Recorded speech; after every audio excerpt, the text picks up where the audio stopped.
saya nemu bungkusan nasi itu, saya buka. Yang bikin saya kaget itu adalah termasuk golongan narkoba. Lebih parahnya lagi, banyak sebagian yang dia lihat itu belum pernah dia lihat sebelumnya selama dia bisa melihat hal-hal gaib. Dia bilang di tenda cowok depan pintu ada sosok berbadan besar dan mukanya seperti muka anjing. Tapi di dalam tenda cewek ada dua sosok perempuan yang berdiri di atas tumpukan tas mereka.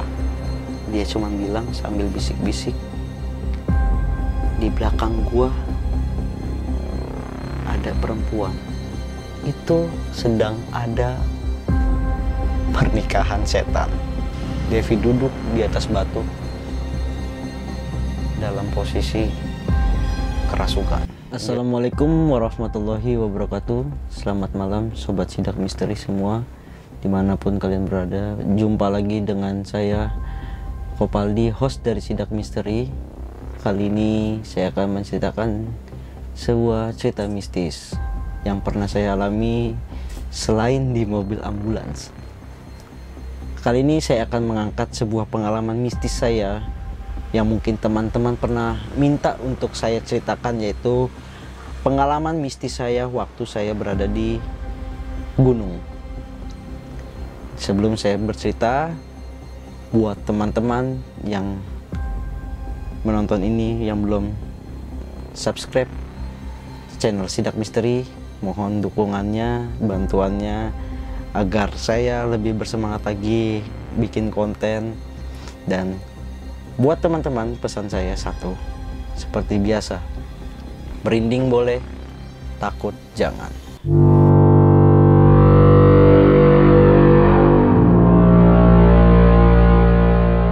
Oke teman-teman, kali ini saya akan menceritakan sebuah pengalaman mistis saya yang pernah saya alamin. Murni saya alamin, bukan karangan orang ataupun cerita orang lain ataupun ngarang bebas ya.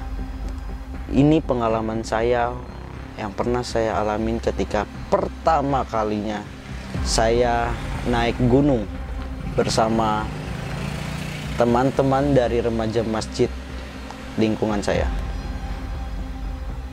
Saat itu ada dua regu yang berangkat.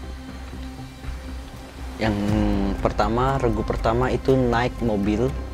Kita menyewa mobil saat itu untuk membawa perlengkapan dan beberapa orang yang ikut di situ. Kita membawa perlengkapan seperti tenda, minyak tanah dan sebagainya. Dan regu kedua itu naik bis. Tujuan kita adalah Gunung Cidahu. Kita bakal ngecamp di daerah Cidahu. Singkat cerita, regu pertama sudah sampai duluan, dan regu yang kedua, yaitu saya, termasuk ke regu kedua, saya naik bis itu sampai pukul jam 3 sorean atau jam 4, saya lupa saat itu. Kita dijemput setelah kita jalan jauh, lumayan lama, jauh banget jalan. Akhirnya kita dijemput naik mobil dari regu pertama, dijemput. Sampailah kita pada titik pertemuan kita di pos pertama itu di Cidahu. Saat itu dari semua teman-teman kita yang ada di situ, ada keluarga saya. Ketika kita sampai di titik pertemuan itu, kita sama-sama bangun tenda bareng-bareng. Kita diajarin oleh senior-senior kita cara ngebangun tenda. Kalau mungkin sekarang kan tenda itu udah banyak yang jadi ya, tenda-tenda camping. Kalau dulu kita ngebangun tenda sendiri dengan kayu-kayu, tongkat-tongkat pramuka itu kita pakai itu untuk bangun tenda. Selesai kita bangun tenda, saat itu kita dan saya sama beberapa teman-teman saya itu merencanakan sesuatu gitu loh. Karena hari itu, dimana hari pertama kita baru sampai itu, kita tidak ada rencana ataupun tidak ada jadwal untuk pergi kemana-mana, hanya ngecamp di situ saja dengan jadwal malamnya akan ada api unggunan, tafakur alam gitu kan. Dan rencana kegiatan besoknya yaitu ke salah satu air terjun di situ di Gunung Cidahu. Ketika kita udah selesai, saya saat itu jalan di sekitaran tenda. Saat itu saya nemu bungkusan nasi yang dilipat rapi selebar inilah. Saya nemu bungkusan nasi itu, saya buka. Yang bikin saya kaget itu adalah termasuk golongan narkoba. Dan saat itu saya ada rencana untuk ngebuang itu, namun sama teman saya dilarang. Dan barang tersebut diamanin oleh teman saya, salah satu teman saya. Tidak jauh dari tempat saya nemu. Inilah ironinya di pegunungan. Nggak jauh dari tempat saya nemu barang narkoba itu, saya menemui mungkin tempat sekitaran itu habis dipakai buat tempat yang enggak lah, yang enggak seharusnya dilakukan di alam seperti itu. Saya nemu daleman perempuan, segala macamnya. Singkat cerita, setelah saya nemuin itu semua, kita para junior remaja masjid itu punya rencana untuk jalan sendiri ke air terjun yang seharusnya direncanakan, dijadwalkan besok kita mau tuju gitu. Kita keluar saat itu, kita jalan di sore hari itu, kita jalan. Saya sama 4 orang teman saya, iya, oh enggak, total kita berempat gitu jalan mengarah ke air terjun itu. Itu terlihat sangat jauh. Ketika kita udah jauh jalan, kita putusin buat balik lagi karena hari semakin gelap. Dan ternyata senior-senior kita itu pada nyariin kita. Saat itu kita dimarahin sampai di camp kita. Ketika kita balik kita dimarahin. Segala macam kita dimarahin, dicaci maki lah saat itu.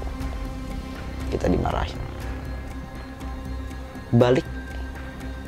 Di balik kemarahan senior kita itu ada sebuah kebaikan sebenarnya. Memang kita akuin kita salah, karena kalau dilihat resikonya, kita itu tanggung jawab senior kita saat itu, karena kita itu di bawah pengawasannya mereka. Tapi kita pergi nggak pamit dan mereka tidak tahu kemana kita.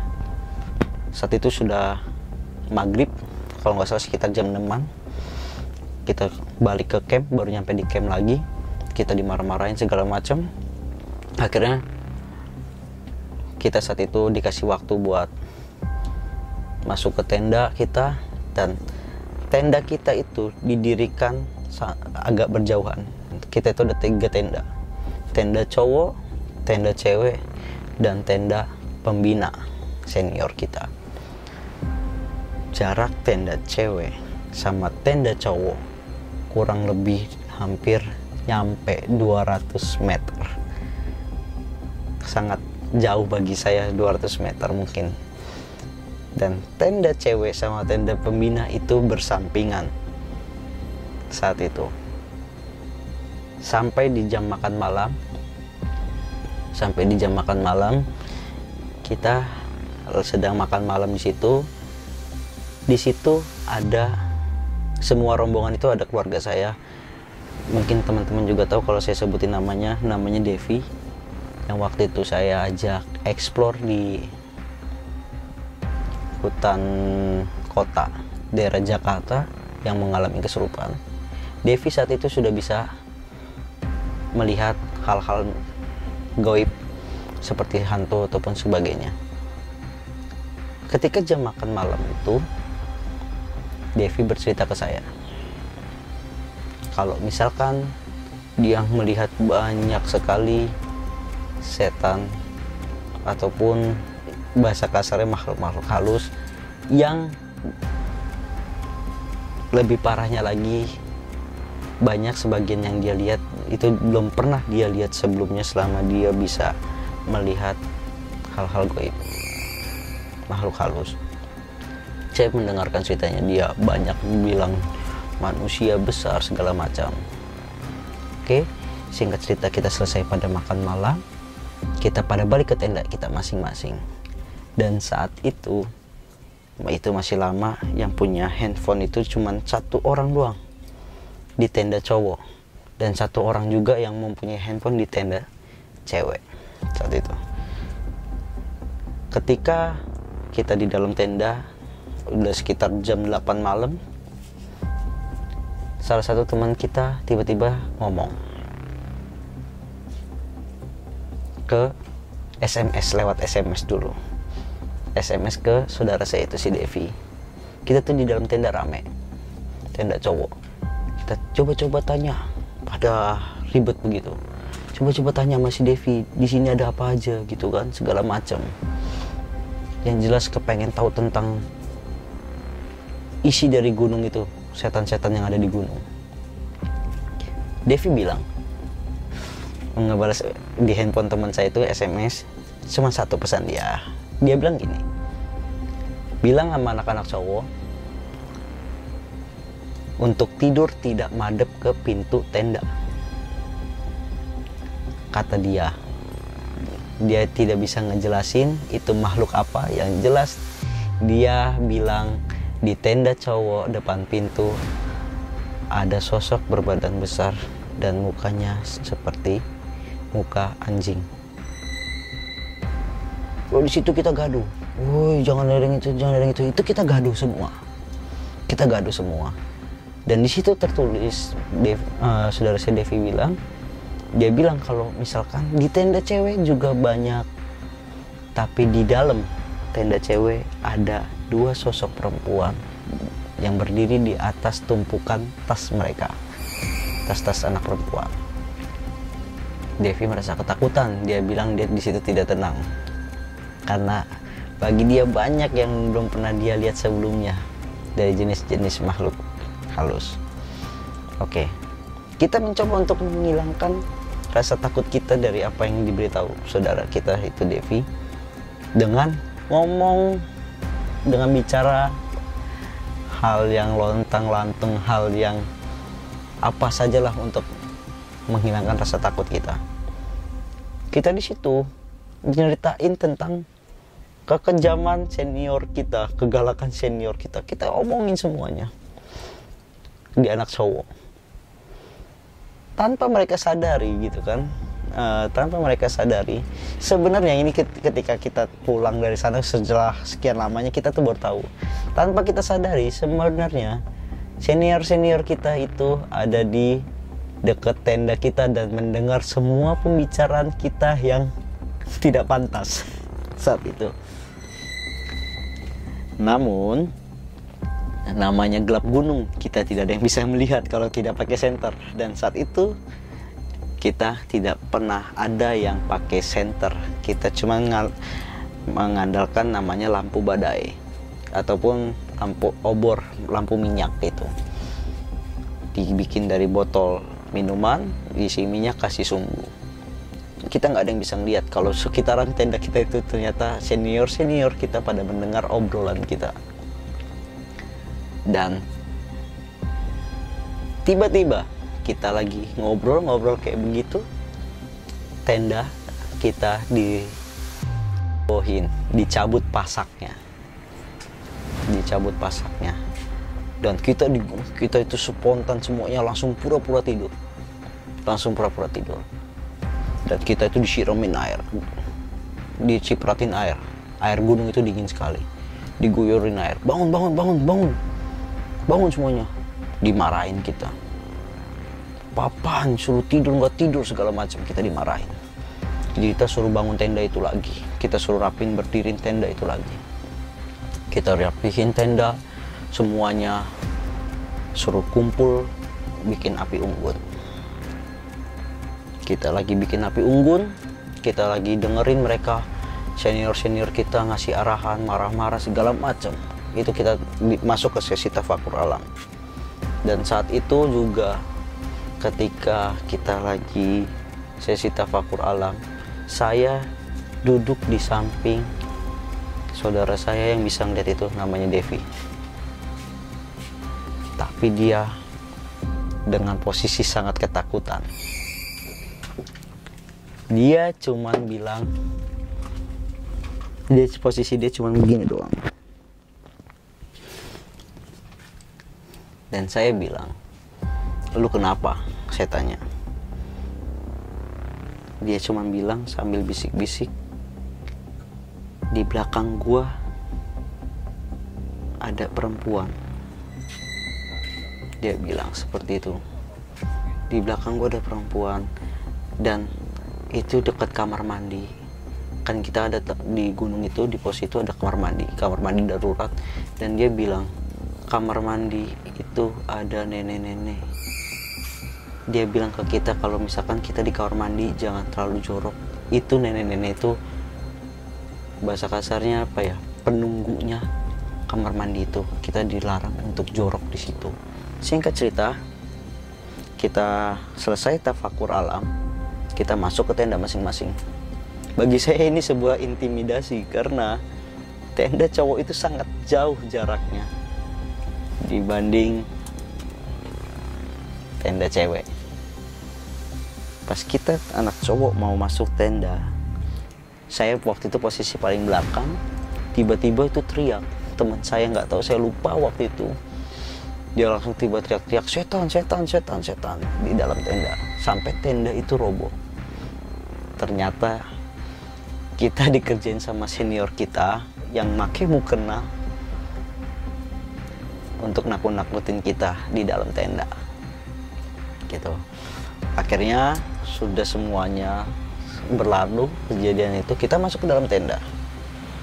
Selang beberapa saat di tenda, kita udah ada di tenda, Devi saudara saya itu SMS ke teman saya yang di camp yang di tenda anak cowok dengan pernyataan dia yang bagi saya nggak masuk akal.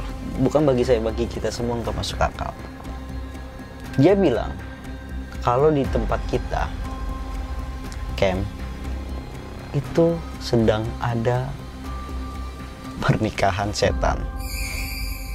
Entah itu benar ataupun tidak, tapi bagi Devi saudara saya itu ada di atas pohon banyak sekali makhluk gaib, seperti halnya layaknya orang yang sedang pesta.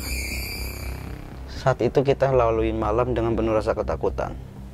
Sampai di pagi hari kita bangun, kita disuruh pada mandi bersih-bersih, dan kita bersiap untuk menuju ke air terjun yang dimaksud di Gunung Cidahu. Saya lupa juga nama air terjunnya apa. Ketika perjalanan kita yang awalnya biasa saja, sesampainya di air terjun itu, karena bagi saya baru pertama kali juga namanya melihat air terjun. Di situ juga teman-teman yang lain mungkin sama juga baru melihat yang namanya air terjun. Pada excited banget rasanya melihat air terjun yang kayak begitu, dan kita tuh kegirangan. Saking kegirangannya gitu kan, segala macam, kita tuh mandi di situ gitu kan. Dan saya melihat dari air terjun utama, saya tuh melihat ada air terjun di sebelah kirinya. Kalau madep sini, saya sebelah kirinya. Itu baru jadi. Karena saya saat itu masih takut ya, takut untuk berenang di tempat yang belum pernah saya sentuh sebelumnya lah ya, belum pernah saya tahu sebelumnya, dengan kedalaman yang istilah kata belum pernah saya ketahui.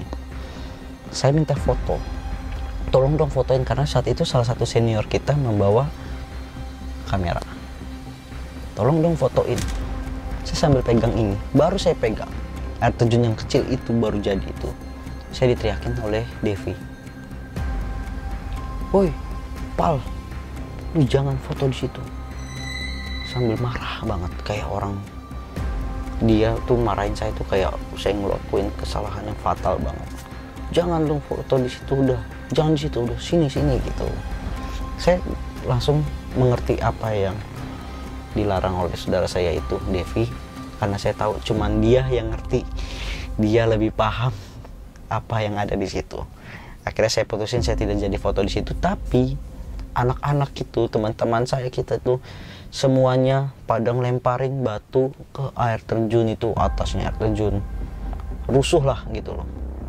Yang saat itu saya saat itu pun sendiri belum tahu tentang tata krama ya, tentang tata krama kayak kita terus numpang gitu, itu kita nggak tahu. Padahal aduh, lempar-lemparan, ayo siapa yang bisa sampai atas air terjun. Dan bahkan di air terjun itu kita nemuin banyak sekali namanya bekas sesajen, sesembahan, kembang segala macam, itu dihancurin semua sama teman-teman, dibuang-buangin gitu loh. Ketika lagi asik seperti itu, main air segala macam, saya baru ngeh kalau Devi tidak ada di sini, tidak ada dalam rombongan kita yang sedang asik main air. Saya langsung kaget, nanya, "Mana Devi?" Saya lihat Devi ternyata sudah ada di atas, duduk di sebuah batu, jauh banget, hampir jauh itu. Saya bilang jauh. Devi ada di atas situ, duduk situ, pokoknya bagian atas lah. Devi duduk di atas batu dalam posisi kerasukan. Dia napas lagi dengan kepala menggeleng-geleng gini. Entah, saya juga saat itu berpikir bagaimana kalau saya waktu itu tidak sadar Devi nggak ada di dalam rombongan kita. Saya saat itu spontan teriak dan ke senior kita panggil, yang kita panggil Kak gitu, "Kak, Devi kesurupan." Saya langsung lari, sambil lari, bukan saya ngomong itu tuh sambil lari ke atas. Dan 2 orang senior ikutin saya untuk nyelamatin Devi itu yang ada di bibir jurang, di pinggir jurang batu itu. Dia duduk, kakinya gantung gitu. Saya lari, saya pegang dia langsung, itu lumayan jauh. Dan 2 orang senior saya tidak lama ada nyusul saya, kita pegangin dia. Yang megangin itu Devi. Akhirnya senior kita akhirnya putuskan untuk balik ke tenda, balik ke camp. Selama perjalanan di jalan yang setapak sebelah kiri jurang, Devi sangat berat, susah banget untuk kita pegang. Dan Devi melangkah tidak mengikuti kita, dia melangkah mengarah ke arah jurang gitu. Akhirnya karena membahayakan, Devi nggak bisa kita tahan, akhirnya kita putuskan Devi untuk digendong. Saat itu posisi kesurupannya dia nggak ngucapin apa-apa, dia cuman mengeram doang. Persis suaranya berat banget, bukan suara Devi yang saya kenal. Ketika kita jalan di jalan setapak itu, kita putuskan untuk cepat-cepat karena ini sangat bahaya, kita suruh cepat semua. Tuh Devi tuh kita gendong di atas. Bahkan nggak jarang Devi ketawa cekikikan ketika digendong itu. Ketika kita sampai, bukan sampai di camping, tapi kita udah nyampe di keluar dari jalan setapak itu di tanah lapang. Kita putuskan untuk tidurin Devi karena Devi itu berat sekali. Kita telentangin Devi, kita tidurin Devi di tanah lapang itu, dipegangin semua senior. Kalau nggak salah 3 orang senior kita, semuanya pada mencoba untuk menyembuhkan Devi saat itu. Tapi apa? Saat itu Devi agak lumayan lama. Percobaan pertama gagal, dan kita diminta semua untuk membaca doa yang kita bisa untuk junior-juniornya, minimal ngebantu supaya Devi selesai dari kesurupannya. Akhirnya kita semua bareng-bareng di situ dipimpin senior kita baca doa, dan Devi alhamdulillah selesai keluar dari kerasukannya. Dan Devi cuma terbaring lemas dan Devi digendong. Kita buru-buru balik ke camp menghindari kesurupan lagi saat itu. Dan ketika kita ngelewatin satu warung itu penjaga warungnya menegur kita. Dia bilang, kenapa kena ya gitu. Terus dia cuman mengangkat tangan begini. Itu jauh jaraknya, kita di jalanan, dia di warungnya. Dia ngangkat tangan begini, dan dia bilang, cuman berpesan untuk segera bawa dia ke tenda. Dan dia ngasih kepastian, ngasih keyakinan, ngasih ketenangan ke kita kalau dia baik-baik saja, gak akan kesurupan lagi. Oke. Saat kita sampai di tenda, kita putuskan saat itu, gak tahu senior kita memutuskan kita untuk prepare pulang. Karena saya menceritakan ke senior saya kalau saya udah sering lihat Devi kesurupan, dan Devi rawan kesurupan. Dia bisa ngeliat tapi dia lemah. Sampai sekarang, ketika dia ngeliat ataupun dia tidak bisa nahan, dia gampang banget kesurupan. Saat kita pulang, nyampe di rumah, keesokan harinya senior kita mendapatkan baru ngomong, mendapatkan semua bukti apa yang dilihat Devi. Yang pertama, saat perempuan yang ada di sesi api unggun Satafakur Alam, senior kita yang bawa kamera buat dokumentasi mendapatkan gambar sosok perempuan tepat di belakang Devi saat itu. Kedua, masalah makhluk berbadan besar bermuka anjing. Itu didapati dokumentasinya saat di air terjun. Saat di air terjun. Jadi manusia ataupun makhluk berbadan besar bermuka anjing itu ngikutin rombongan kita terus dari malam sampai kita ada di air terjun. Yang ketiga, dari dokumentasi yang didapat, yaitu di kamar mandi yang dibilang ada nenek-nenek, tapi bukan foto penampakan nenek-nenek, melainkan foto cahaya bulat terang berwarna orange, ya, berwarna orange, nggak merah ya, berwarna orange. Itu tepat menutupi kamar mandi. Bayangan cahaya yang ada di kamar mandi itu berbentuk bulat dan pekat. Itu ada di kamar mandi. Jadi hampir semua yang diceritakan Devi, yang diomongin Devi, yang dilihat Devi, hampir ada buktinya. Dan senior kita baru berani ngasih tahu setelah kita sampai di Jakarta. Dan itu menjadi satu alasan untuk rombongan kita pulang lebih awal di luar jadwal kita, yang harusnya masih 1 hari lagi. Dan sampai sejak kejadian saat itu, saya memutuskan kalau misalkan ada kegiatan naik gunung dari remaja masjid lingkungan saya nggak akan mau lagi mengajak saudara saya Devi, karena memikirkan resikonya yang berada di alam dan juga lingkungan yang berbahaya untuk seorang yang kena kesurupan. Karena bagi saya, penunggu-penunggu di gunung, goibnya di gunung itu nggak seberapa dibandingkan, lebih parah lah di gunung dibandingkan penunggu-penunggu ataupun goib-goib yang ada yang biasa kita lihat di kota gitu ya kan, seperti biasa kuntilanak ataupun apa. Jadi itulah teman-teman cerita saya, pengalaman saya saat di gunung. Dan saran saya tentang bicara etika, pelajaran yang dapat diambil dari cerita ini adalah buat teman-teman yang baru mendatangi tempat-tempat yang seperti gunung, air terjun, ataupun tempat-tempat yang kosong. Ada kalanya kita harus permisi dulu supaya kita sebenarnya berdampingan sama hal-hal gaib tapi kita tidak bisa lihat.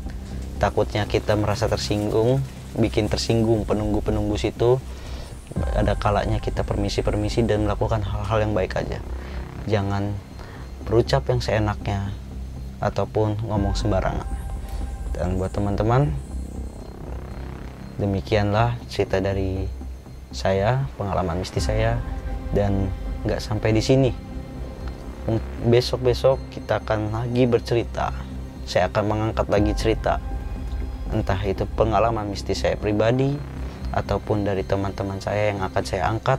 Dan untuk teman-teman mungkin ada yang mau jadi narasumber di Ambulan Podcast saya, bisa komen di YouTube ini dan atau DM ke Instagram saya.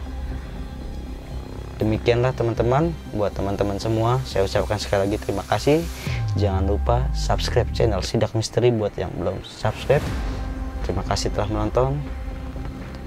Merinding boleh, takut jangan. Wassalamualaikum warahmatullahi wabarakatuh.